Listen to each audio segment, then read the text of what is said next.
Hello প্রিয় বন্ধুরা, কেমন আছেন সবাই? নতুন ভিডিও নিয়ে আবারও হাজির হয়েছি। আর আজকে গন্তব্য লামা খাসিয়াপুঞ্জি।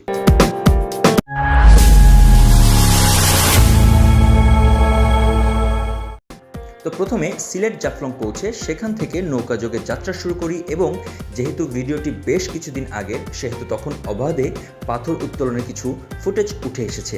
তো নৌকা থেকে নেমে আমরা রিক্সা করে রওনা হয়ে গেলাম লামা খাসিয়াপুঞ্জির উদ্দেশ্যে।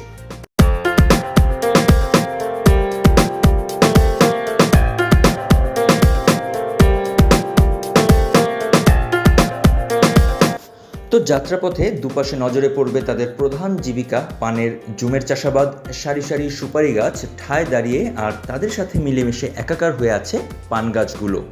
লামাপুঞ্জিতে মোট 47টি পরিবারের বসবাস।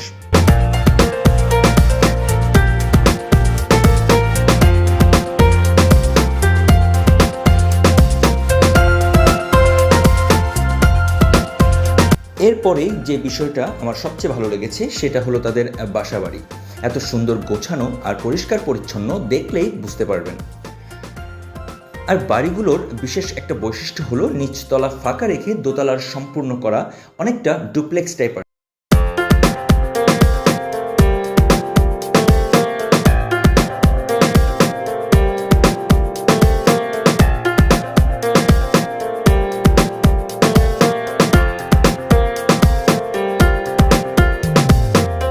তো চলতে চলতে সবশেষে চলে আসলাম তাদের চা বাগানে, আর সেখানে এসে শাহরুখ সাহেবের মতো একটা সিগনেচার পোজ দিয়ে আজকের মতো এখানেই শেষ করলাম। পরবর্তী ভিডিওতে আবারও দেখা হবে। ততক্ষণ পর্যন্ত সবাই ভালো থাকবেন, সুস্থ থাকবেন।